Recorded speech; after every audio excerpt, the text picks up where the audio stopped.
We are live, midweek mysticism with the Zohar, continuing towards the end of volume 1, page 10a in the classic pagination.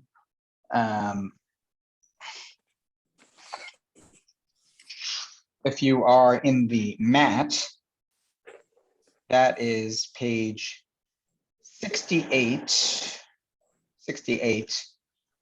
of the, yes, page 68.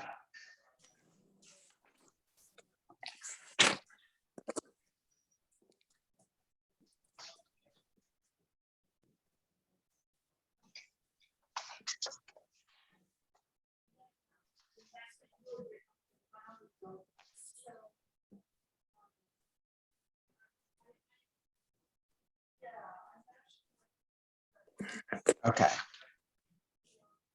So we'll just finish the last teaching, which we did, and then we'll move on to the next Ma'amar. So last time we said, Amar Rebbe Shimon leChavraya, B'nei Hilula da, Kol chad minachon yikashi kshut echad lekala, Amar leRebbe Elazar. Oh, there's another participant.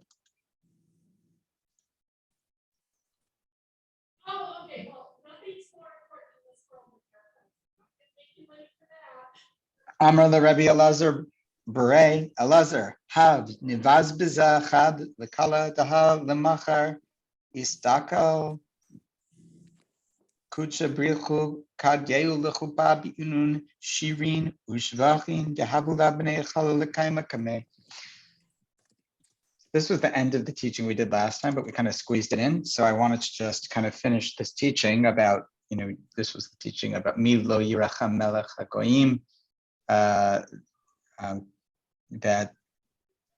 there are these Jewish gods and these non-Jewish demonic godly forces and the relationship between them. And then at the end of it all, there's this tikkun, this wedding, which is the Shavuos night tikkun. But the tikkun is kind of one of the big, it's worth reemphasizing. The tikkun Leil Shavuot is also the tikkun Chatzot, the midnight vigil of every night, is also one of the major things in the Zohar because it becomes the ceremony of messianic redemption, and the Zohar associates its own self-identity with a new revelation, a messianic revelation of the future that is going to fundamentally transform the world just through its own study and recitation and insight. So the Tikkun Leil Shavuot is like the proxy for the writing of the Zohar itself in a certain way. This is a kind of extreme view of the messianic idea, right? Not only will there be political redemption for Israel, as the Rambam talks about, but there will actually be a new Torah. Right.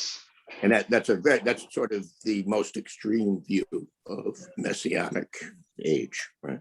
It's worth noting Gershon Sholom's Yortzeit just yesterday, something like that, right? In his kind of writings, particularly about Sabbatinism and Hasidism. But yeah,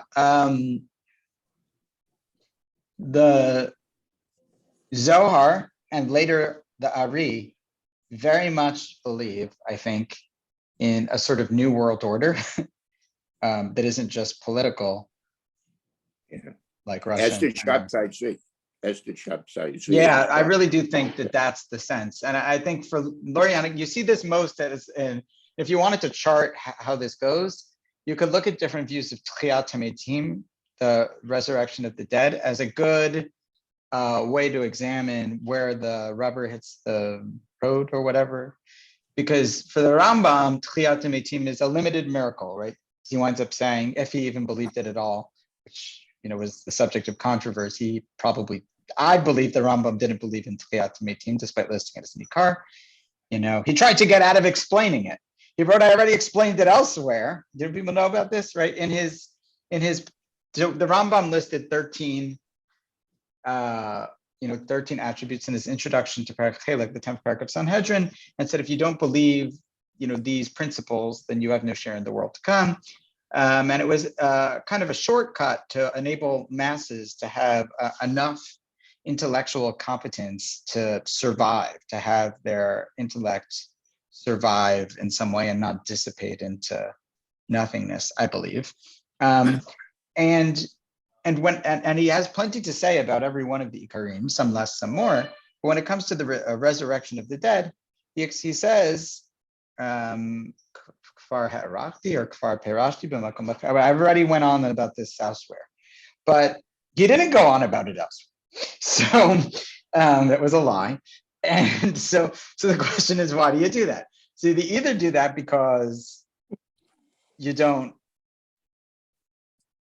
believe it, or more generously, you don't have a good explanation for it, right? Meaning it doesn't fit into your thought system very well. So you say, I explained it elsewhere. Now, he was attacked for that in his life. And so he wrote a Ma'amar Tchiyat HaMetim in response, saying, no, I really do believe in it. And that only came after people actively protested his lie because they caught it. But he sort of defined it out of existence when he said he really. Yeah, so then he said, well, there will, in the Ma'amar, there will come a time where, as a miracle at the end of times, in order to show that God is really God and whatnot, some number of people will be redeemed, resurrected from the dead, and then they will die again. In other words, so the resurrection of the dead is like, I don't know if he says this, but it's the way I kind of understood. 100 people get resurrected and then they'll die.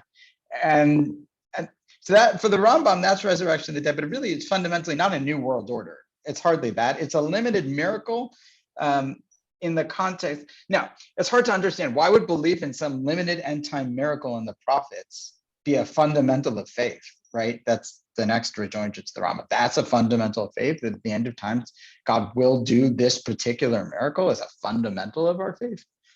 It may be true, but is it an ikar? That's my question. Well, Who am I?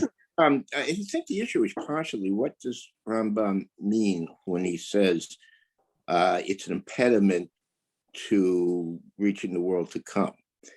Does that just mean that it prevents you from reaching a certain spiritual state, which he referred to as Olam Haba?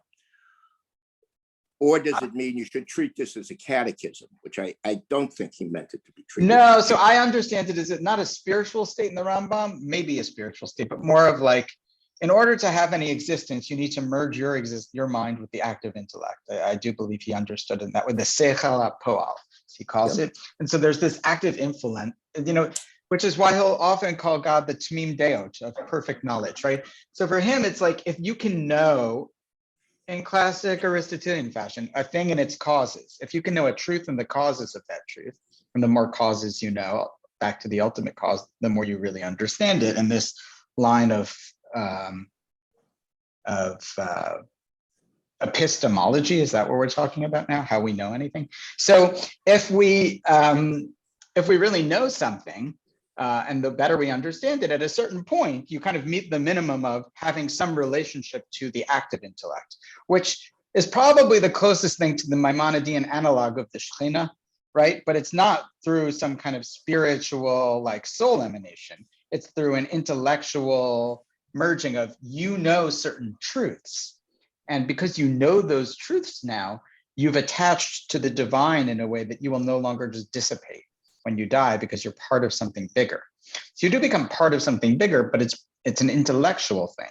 And to the extent that the body is involved in that, the body just helps the mind. In other words, as the Rambam says many places, if you're sick or unhealthy or a poor temperament, it'll be hard to study, right? So it's fundamentally an intellectual focused endeavor. Whereas that hard distinction between intellect and body, or between soul and body, is much more indicative of a Greek sort of view of things than it is of the Torah's view of the integration of the body. And it's yes, either the. And I think that was the reason that was what was behind the hostility to his approach to it, that the idea that the soul and the body are radically different, and that is one that Plato pushes, and some would say both Judaism and Christianity reject, because they both insist on physical resurrection.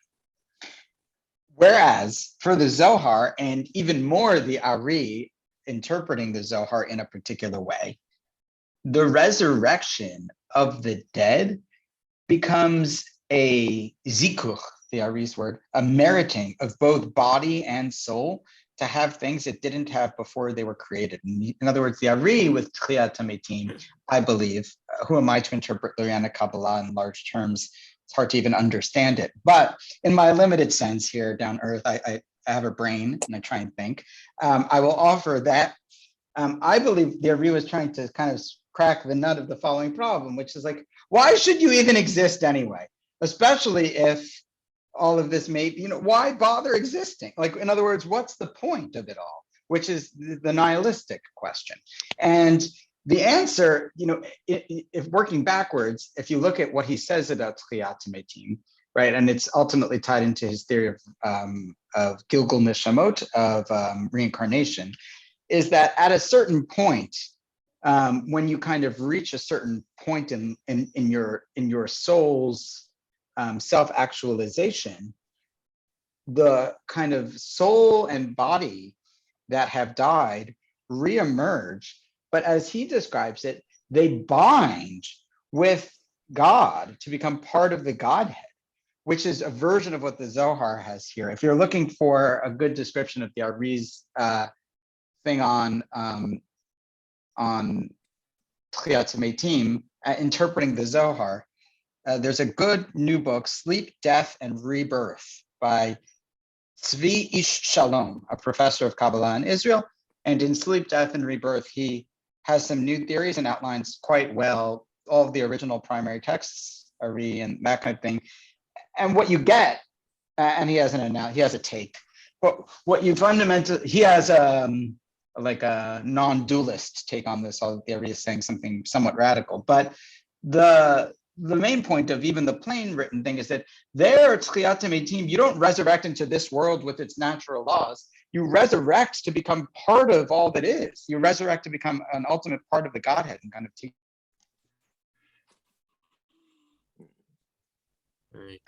What happened? I think it was your internet. I think you were revealing too much of the unknown. You were cut off. Right. I was just getting to a climax of mystical thought, probably the most. Yeah, Gosh. but they didn't want you to go that far. Zoom cut it off. Big Yeah. Brother is watching. Okay. Or is it the Russians hacking Zoom? Who will know? Okay, so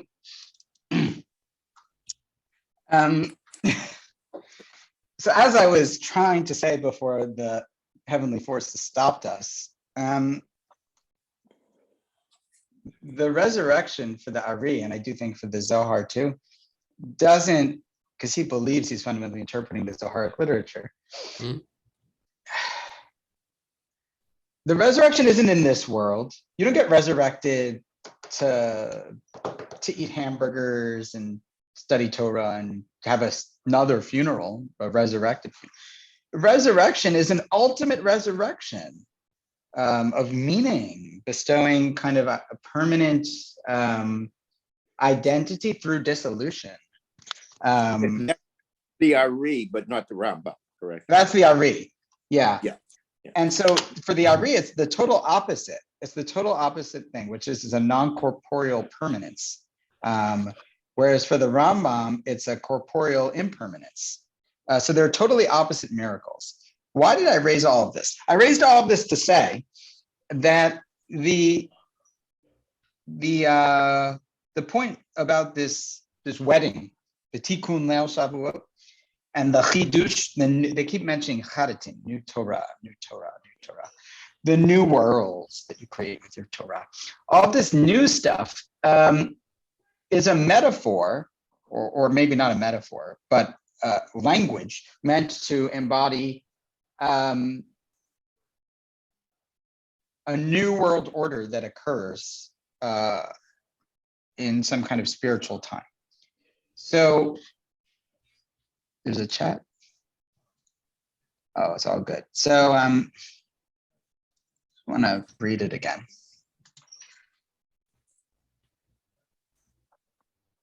He said to Rabbi Elazar, his son, Elazar, give one present to the bride. For tomorrow, when he, that's Tiferet or HaKadosh Baruch Hu or whatever, enters the canopy, he will gaze upon those songs of praise bestowed upon her by initiates of the palace to stand in his presence, right? So what will happen? Everyone has to give one present to the bride, to the Kala, to Shekhinah, because tomorrow when he enters the canopy, God will look at those songs of praise. By the way, these songs of praise are the Chidushei Torah, the new words of mystical Torah, bestowed upon her by initiates of the palace, Bnei Chala, people that understand, who are now in the palace, to stand in his presence. Rabbi Elazar opened saying, oh, okay, this should be a new teaching. So I just want to say one thing, which is that in Ashkenaz, we have the tradition actually under the chuppah itself at a wedding in the traditional practice to actually allude to this teaching. I do believe it is alluding to this teaching, though I haven't found proof for that. By singing a song of praise under the chuppah called Mi Ban Siach, who understands the secret conversation. Mi Ban Siach, right? Shoshana Ben HaChochim, of the lily among the roses, which is, of course, how the Zohar opens. I actually think the song is a coded reference to the Zohar. I have to examine that. It's just like a thought I've had, but I need to actually look and see if it's true. I'm sure it's either true or not true, or no one ever said it, in which case I should write an article. But probably it's not true. But I thought maybe it is true. Who understands the secret of the conversation of the lily among the roses? Now, who is that poem really about? The poem is really about the Mesader Kiddushin. Everyone thinks it's about like the bride. But who understands the secret of the lily? That's a poem. In some ways, it's a praise of the rabbi performing the wedding. Who's the one that understands the secret language of mysticism? The rabbi, of course. It doesn't, in any real sense, perform a wedding. I mean, that's a. Well, the Mesader We see it Kiddushin. through sort of Christian eyes. To be some sort of a priest. Yeah, but they. But I do think that it also could be understood as either a song about the secret understandings that emerge under the chuppah, or the Shekhinah, or the Kala. But here you see, even in the wedding ceremony of regular people, I think there's like an effort, just in the liturgy even, to kind of like reference or allude to this wedding ceremony. Maybe I'll talk about that sometime. But I do think there's like otherwise, where did this song Mi Ban Siach come from? And what is it talking about exactly? It's a kind of, I mean, people sing it, Mi Ban Siach, people have nice tunes and whatever, but like, where did it come from exactly? People could do some homework on that and prove me wrong. It was written about some totally other thing. Okay. New teaching. So that's the end of this particular teaching. We're now up to a new teaching that is related. The Ma'amar Mizot. This is the new teaching. So we're done with, just to kind of reference it, the teaching of Me'ein Kamocha. Who is like you? No one is like you. No one is nothing like you, or we are all nothing like you, or whatever. And now we're up to Mizot Olam Min HaMidbar. Who arises from the desert? Okay. Ptach Rabbi Elazar v'amar. This is a classic phrase we're getting used to. Rabbi Elazar opened a discussion and said, which is how things start in the Zohar. They begin by discussing a verse, and almost inevitably it's from Psalms or Shir HaShirim. They rarely open with other things. Sometimes it's Breshit, sometimes it's the Parsha, but so often it's Shir HaShirim or Tehillim. Shir HaShirim most often. Mizot Olam Min HaMidbar. Okay, so as we know, we always benefit when we look it up. Don't we? No, sometimes it's a mistake. Mizot Olam Min HaMidbar. So here we are. Where are we? You want to see it?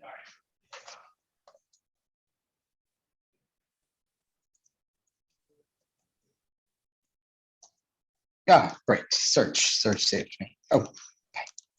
So it's a beginning of a new paragraph. Mizot olam min hamidbar kitimrot dashan mikuteret mor ulivona mikol avkat rochel. Avkat rochel being the name of which series of she'elot and shuvot of responsa that doesn't get quoted enough. Anyone know who wrote the book Avkat Rochel? There are several actually, but what's the one I'm talking about is a series of responsa that I'm always surprised we don't look at more. If you were thinking Rabbi Yosef Karo, the author of the Shulchan Aruch, the book of actual responses to real life questions post him, you would be right. Rarely quoted or studied for some reason. I've never really opened it, so I don't know, but I know he wrote it. Okay. Mizot olam min hamidbar. Who is she? She that comes up from the desert, like columns of smoke or smoking in clouds of mor livona, myrrh and frankincense, of all of the powders of the merchants, the kind of finest incense and powders of the merchant. Hine mitato shalish shlomo shishim giburim saviv migiburei Yisrael. There is Solomon's couch, encircled by 60 warriors of the warriors of Israel. Kulam machuzei cherv milumdei milchama, all of them holding swords, skilled in warfare. Ish charbo al yirecho mipachad balelot, each with sword on thigh, because of terror in the night. So we have this paragraph, which made it into the Kriyat Shema al Hamita, the nighttime Shema. Okay. So who is she that comes up from the desert, like columns of smoke and clouds of myrrh and frankincense, of all the powders of the merchant? So the Zohar will begin. Mizot, kala to train kiddushin, to train almin, the chibur chada, the kishor chada, ola mamash, the meve kodesh kadashin, taha kodesh kadashin, mi, the itchabra bizot, begin the meve ola, the kodesh kadashin, minamidbar, taha minamidbar, yarta, the meve chalo, the mel, the chuppah, Tu minamidbar ihi ola kamada atamer umidbarich nave dehahu midbar dilachishu b'shipvan ihi ola.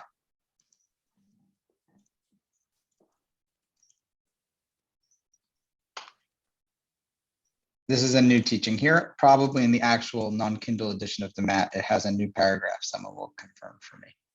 Yes, I'm learning that whenever I think the Kindle edition, the mat is wrong, it's just my Kindle edition is wrong.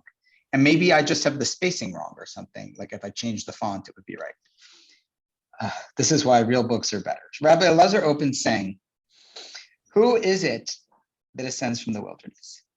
Who is this? Sum of two sanctities, two worlds in one bond, one nexus. Ascends literally to become the Holy of Holies. For the Holy of Holies is who? And is joined with this, so that she ascends, becoming the Holy of Holies from the wilderness, from the desert. She inherited the role of bride entering the canopy. What are we talking about? So, okay. No one ever said this is easy. Okay.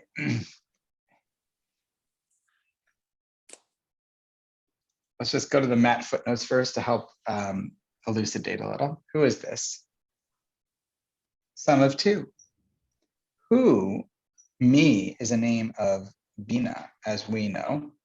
Divine Mother, Ima, that's the Ari's contribution, whose nature can be questioned and explored, though she remains a mystery. Right, so we had Bina before being a place of 50 gates where 49 are, you remember the key you could get in, like they're all locked, but one. So she is fundamentally knowable, but also remains mysterious because she's the place of Chachma and Keter above. She is the limit of human mystical understanding. This is a name of Shekhinah. See above page 5, this is a name of Shekhinah who is more revealed. Right, so who is Bina, and Zot is like, is kind of like Ma before it.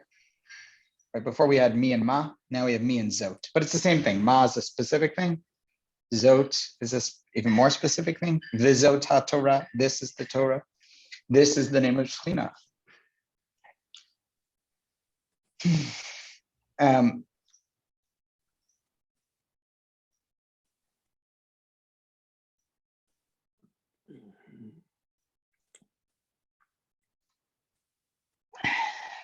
So ascends literally, the understanding here is Ola min hamidbar. So when it says mi zot Ola min hamidbar, now let's understand it. Bina is manifest as Shekhinah, mi zot. All of the divine emanation comes down in this world, zot, this, and by the way, this world is full of sin and error and absence of God's presence. It's entirely restricted. It's zot, it's fundamentally identifiable and lacks, obviously, its spiritual or mysterious quality. Zot is not mysterious, whereas mi is. Ola, it goes up. How does Zot go up? How does Shekhinah go up? How do we redeem the world? Ola, literally. What do you mean Ola, literally? Literally a sacrifice. Ola is to go up, but Ola means a sacrifice that goes up. To become the Holy of Holies. For the Holy of Holies is who? So now we have an identification of the Kodesh Kodashim, the Holy of Holies, is as a space in Bina. And so the sacrifice brings Shekhinah, or the entire emanated world, up to Bina. And so for the Holy of Holies is who, and is joined with this, so that she ascends, becoming the Holy of Holies. So it's not just that she goes there, she becomes merged with the Holy of Holies. In other words, Bina descends, or in this, it's rather a whatchamacallit, hits overroot militata, awakening from below. And from below, we raise the entire level of the world. So it's not just a claim about a sacrifice reaching a particular place, but she, that is everything through the sacrifice.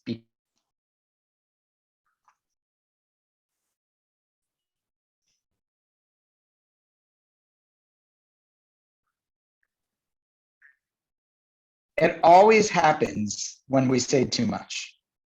I just want to say Overloaded that. the system, internet. Like we were just escaping reality, weren't we? Is that where we were? Starting to think. And yet they let us come back, which is maybe the point I was making. The next I'm words on losing my tongue. train of-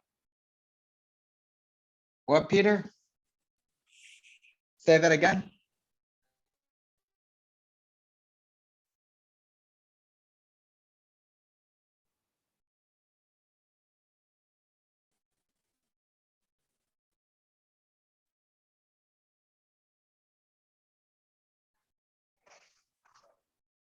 Do I have you all?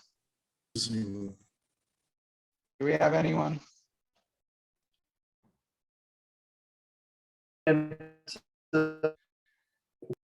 Okay, I was about to make a real point here, but Peter Berman was trying to say something. I was just said that I had lost your train of argument. Okay. So look at this. This is really special. We're going to take a cryptic passage and make it beautiful. This is the moment Shir is worth it for. Watch this. Little Zohar magic. Rabbit out of the hat.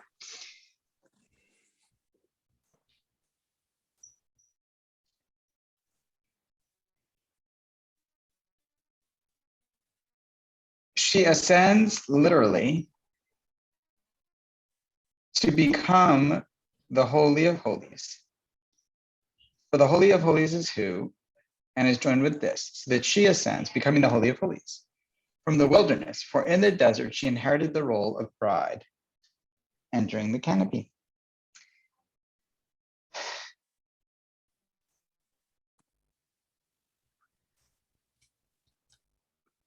So what happens here is that Bina,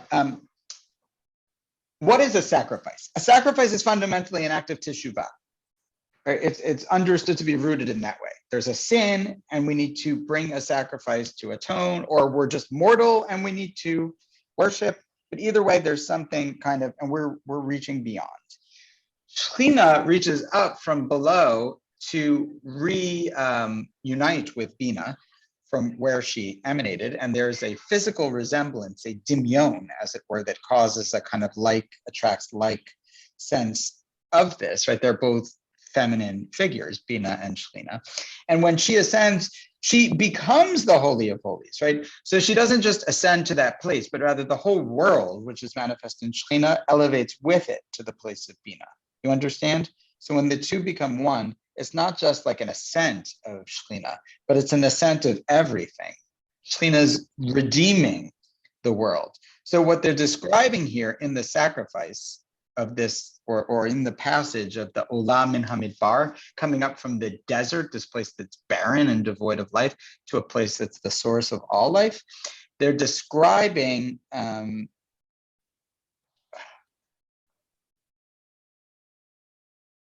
teshuvah. They're describing a return.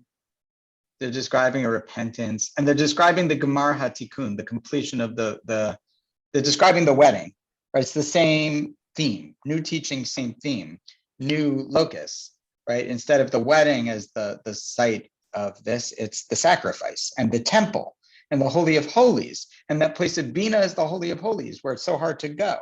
But we get to go. So here, notice the radicalness of this teaching. If you get to go under the chuppah, well, then you get to go to the Holy of Holies. Only the high priest on Yom Kippur goes to the Holy of Holies. Bezos yavo el Aharon el kodesh. Only with this can Aharon come to the kodesh b'par. He has to have a cow and a incense and white garment. We get to go to the Holy of Holies. We get to go to the Holy of Holies. So that's This is sort of an undoing of the idea of divine emanation, because it sort of is a bounce, right? I mean, that it is going, it accepts the idea of divine emanation, but the goal is to go in the opposite direction. Yeah, so I would say the Hasidim may have focused on this aspect of the Zohar, to the extent that there is some, people always say Hasidism was focused on people and Kabbalah was focused on God. I don't think that's really true. Hasidism was focused a lot on God and Kabbalah was focused a lot on people.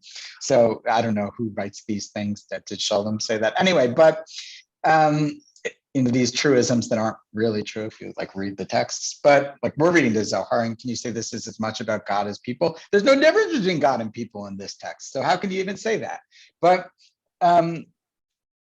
anyway, yes, this is reverse emanation, or what we might call yichud. So the merging of Bina and Shekhinah is what became known in the Kabbalah as a yichud, as a unification. So a unification is also an elevation. It's also an aliyah, right? And that is important to note, that in the Kabbalah, it's not always drawing energy down. In this case, it can be raising energy up. To see a practical example of this, Rav Kook, taking this passage or passages like it in his Orot HaTeshuvah, the Lights of Penitence, part of the Western Classics series. I don't know, they translated it, right, in the Western Classics of Western Spirituality series. He writes in one of the chapters there that if you do real teshuvah, you elevate yourself and the entire world with you. And what does he mean? But he's talking about this tikkun, right? Because by repenting yourself, if it's this really kind of serious repentance, it elevates the whole world to a place of binah, to a place of life force. And it also implicitly gives power, in a postmodern way, to each practitioner. All you know, Peter and Joe and Rabbi Confer, is your own perspective. You have no idea if the rest of us all are all delusions in your imagination or whatnot. You only know what you know. And so I do think the Zohar keeps taking this kind of radical perspective on things. It's a kind of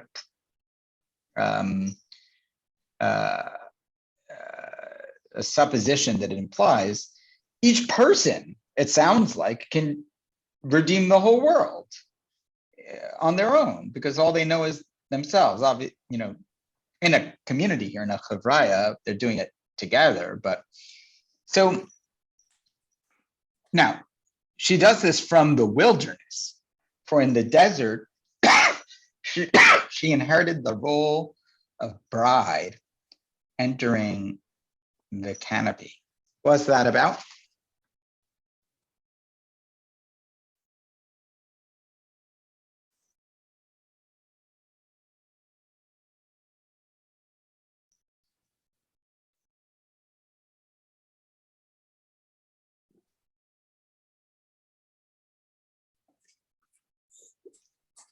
So we'll see in a minute.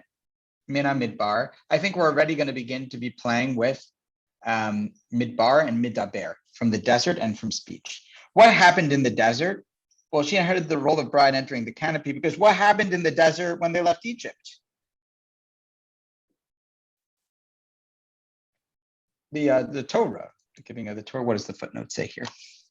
Shekhinah is called Knesset Israel, Assembly of Israel, since she is the divine counterpart of the people, that aspect of God most intimately connected with them. At Mount Sinai on Shavuot, when the Torah was given to Israel, Knesset Israel was wedded to Tiferet, the Blessed Holy One, right? So here the Zohar is explicitly connecting the Tikkun Leil Shavuot and the giving of the Torah on Mount Sinai with the Olah, with all of the sacrifices and the future redemption and all of it, right? In other words, it's kind of doing that explicitly. Now we're already playing with Midbar, I do believe, Midaber, speech, because, and it's going to do that next. We just said it's going to do it retroactively and prospectively. Retroactively, we just said that it's Chidushe Torah, new words of Torah, or Shirin Utushbachim, songs and poems that we compose, which represent the creation of new worlds that bring the Gemara Tikkun under the chuppah. And then we said it happened in the Midbar, in the desert. We're playing with Midbar, desert, and Midaber, speaking in a certain way. Now we're going to go on further. From the Midbar, we already read this in the Aramaic, from the Midbar wilderness, she ascends, as it said, Umidbarech, and your speech is lovely. Umidbarech naveh. By that midaber, I don't really think it should say midbar, by that speech, or medibor, by the whispering of lips, she ascends. And now we've added something. Okay, so how do we do the Tikkun Leil Shavuot? How do we cause the Shekhinah to ascend to Bina? How do we elevate the whole world until it's a godly place? First answer was Chidushe Torah, Chadatin, to create new mystical insights of Torah. Next answer was she wrote songs. And then the next answer is by the whispering of the lips. This is quoted by many mystics to say that when you recite the Amidah, you should whisper. The Zohar. Like what volume should it be? Let's say you're in a room, right? Because a lot of the legal discussion of how you should pray focuses on like, are you going to distract people? And the implication would be from those legal texts that if you're praying alone in a room, maybe you should pray the Amidah, the silent devotion, out loud, because you're not going to distract anyone.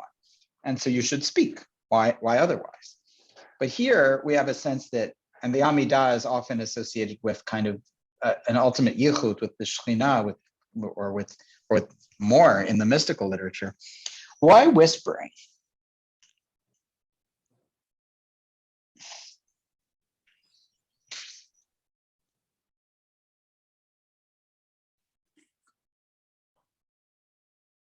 I mean, based on Hana, right?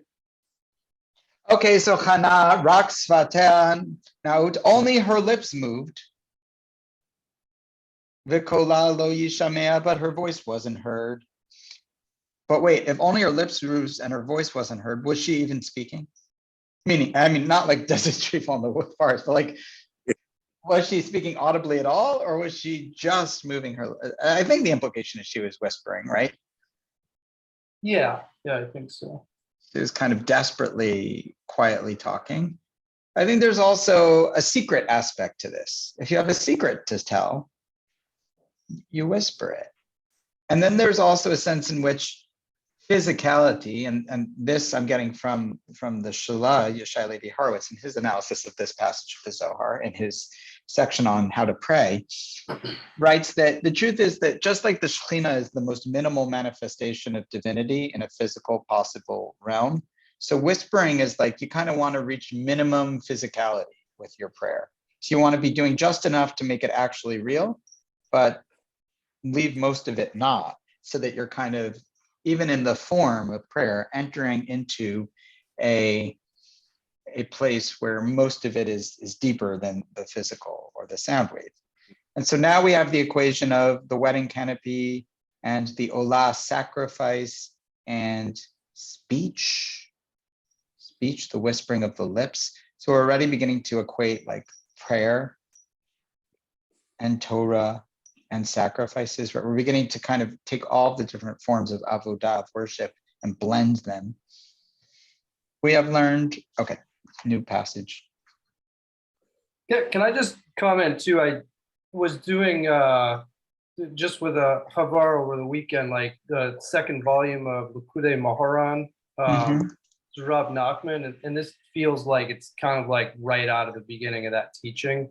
The Hiddush, basically it's almost all this. The Hiddush he gave to begin is that the whole reason for creation was the unification of Bina and Malchut by the speech of a human, basically, because it was like that a king can't be a king without an Am, and the way the Am kind of manifests is basically through quiet speech, and part of it is also that you need to create the avir, like basically the space, like kind of, and that kind of goes back to. Sorry, I feel like I should. I'm like hallucinating with trying to recall exactly that whole teaching. But this is this section right here is very reminiscent of what Rabbi Nachman was talking about in the beginning of Volume 2 of Likutei Moharan.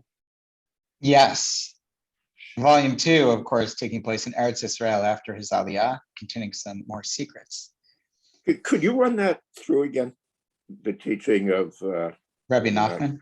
Yeah. I mean, I'd feel hardly qualified. I went through it once, but essentially it was like, it's this teaching of the idea that like there's Hashem created the world because he's a king, and a king needs a people, and the people need to worship Hashem. And then the way the people worship Hashem is basically the unification of Malchut and Bina, like we're learning right here, this very teaching. And then that happens through the speech, the quiet speech, basically, of prayer. So tefillah is like the emanation of Malchut that goes up into Bina and creates the Yehud. And part of the reason it needs to be quiet is because there needs to be like an obvious, like a space, basically, and kind of in sort of connecting back to like, if anybody out there is like listening to this and knows this, I feel like I'm embarrassing myself because. Can you give us the teaching number? I'm going to take a look at it. I think it was, I want to say it was like 30. Can I get back to you? Actually, I'll get back to me. We'll take a look at it, and it may or may not appear in next week's class. Yeah. Thank you. Yeah. But we'll send it out either way. Yeah. I thought of you guys while I was reading it, and then was like, I'll hold off on saying. But then I just can't resist. Don't resist. This right here is like right never resist. V'tanin on my tachtiv. We'll just do one more passage and then bring us to the end here. Ha'elohim ha'adirim ha'elahim ha'elohim ha'makim et Mitzrayim b'chol makah b'midbar. V'chi kol de'avad l'nkut shabrichu b'midbar hava v'ha b'yeshuva hava ela b'midbar b'tibura kamat atamer u'midbarich naver k'tiv mimidbar harim uf hachi olam min ha'midbar badai. B'mila depuma hisalka v'alad ben gidfei de'ima levater b'dibur nachata v'shayal re'shayhu da'amach kadisha. Look at the verse. We learned it's always good. Woe to us! Who will save us? Oy lanu miyad tzilenu miyad Elohim adirim ha'ela Elohim Elohim ha'makim et Mitzrayim b'chol makah b'midbar. Woe to us! Who will save us from the power of this mighty God? He is the same God who struck the Egyptians with every kind of plague in the wilderness. So say the Philistines in an Israelite war against them. This God, whoa, we're going to lose to this God. This is the God that smote the Egyptians. Okay. And should we say this God or these gods? Okay, good. Ah, nice. So wait, Elohim ha-Elohim ha-makim et Mizrach. Is that just the Philistines are polytheists? Is it the Torah is working, right? What is this, the royal divine we or some other thing? Good. Good. So let's see what the Zohar does, especially because you know how the Zohar likes to work with this. Always further from the Midbar, wilderness, she ascends to said Midbarich. Okay, we have learned, Tanina. What is the meaning of the verse, these mighty gods? These are the gods, we're in plural now, who smote the Egyptians with every kind of plague, small gods, in the wilderness. Was it in the wilderness that the Blessed Holy One did everything to them? We have two questions, actually. A compound question. The first is your question, Peter Salson. I do believe the Zohar is asking, when it says, what is the meaning of the verse, these mighty gods, Elohim Elohim? It wants to know, what are these many gods? I thought we believe in the one God. And here, I think the Matt translation is very instructive, and these are the gods by doing a lowercase g, right? So what does that mean? I thought our God did the plagues. And number two, did it happen in the wilderness, Bamidbar? Egypt is not the wilderness. The wilderness, I mean, I don't know. You could say Egypt is the wilderness, but certainly civilization was as great as it was anywhere on the Nile River. So, and by great, I mean grand and large. You know, I'm not praising that organization of society. All right. Anyway, so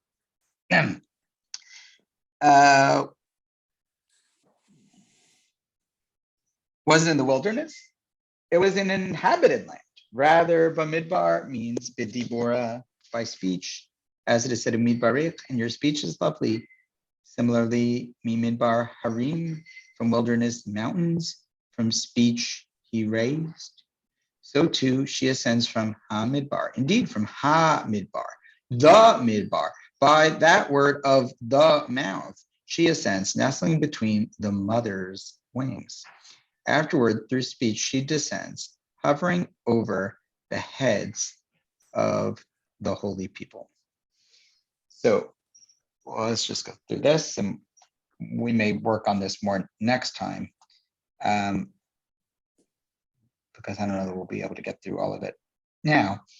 But how are they working with this gods thing?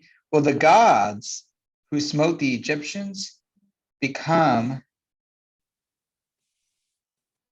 speech. Whose speech?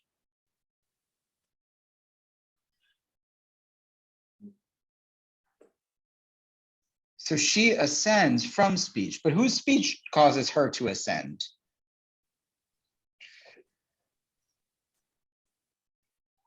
She, the Shekhinah. The speech of B'nai Hechala, of the mystics. So the idea here is that our speech causes the smiting. Imagine Egypt as a current state, not as a past occurrence. There are currently these demonic forces which are empowered by God, but ultimately missing the full animate value of the Godhead, right? They're kind of like God adjacent. They're God inspired or God corrupted, but they're not, the God supports them, like we said in the prior thing. They're the demons. These are the gods of Egypt. And what are the gods that smite the gods of Egypt? Well, actually, it's us empowering our God through speech, through the speech of mystics that cause it to raise. And so here we have again, you know, we think that God redeemed us from Egypt. But as the Zohar reinterprets, no, Elohim Elohim. What are the Elah? They're us.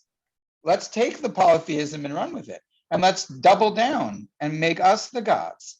And we, the mystics, are the ones that empower God to smite the demons by participating in the final redemption through our new mystical insights and songs of praise in the prayer, which is like the sacrifice, which allow us to enter the Holy of Holies, which prior priests and things couldn't enter, but we, the mystics, can. And they allow us to ascend to Bina and to become godlike ourselves, and then to smite the Egyptians, because Tzaddik goes the tzaddik, a righteous person, can annul God's decrees. We have all the power here.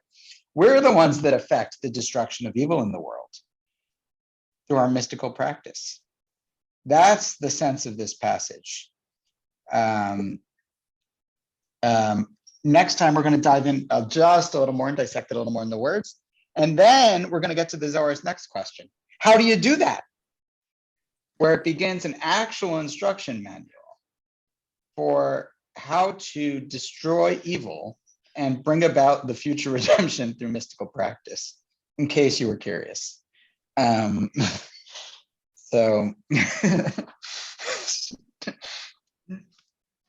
next week, same bat time, same bat channel, we'll continue. And so these are different teachings, but they're of a flow, you see? They're just,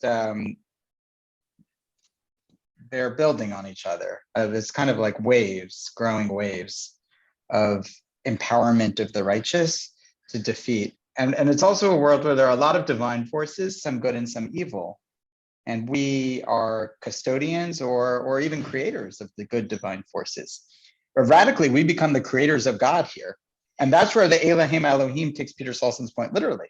They kind of work with that. If the Tanakh says there are these, lowercase g, many gods, maybe we're those gods. And maybe that's the real God. And so there's all kinds of radical theological things occurring in this passage. All right. Another week, another surprising twist-turned week of Zohar. Thank you everyone for studying together. We'll check out Rabbi Nachman too. Thank you. Cool. I'll send that along as soon as I track down exactly which one. Yes, and thank you for, as the big G God tried to interrupt our learning with Zoom interruptions. Thank you for persisting. Maybe he wants us to meet in person. Oh, if people want to. Well, at night I have a problem because I then, like for last night, would have to start driving back from Providence at about 9:30. But for afternoon, I can send me an email. I'm not opposed to doing this in person at this point, but send me an email. Let me know. Let me know what you think. Maybe we will. I told you you don't need an email. I think You'll keep a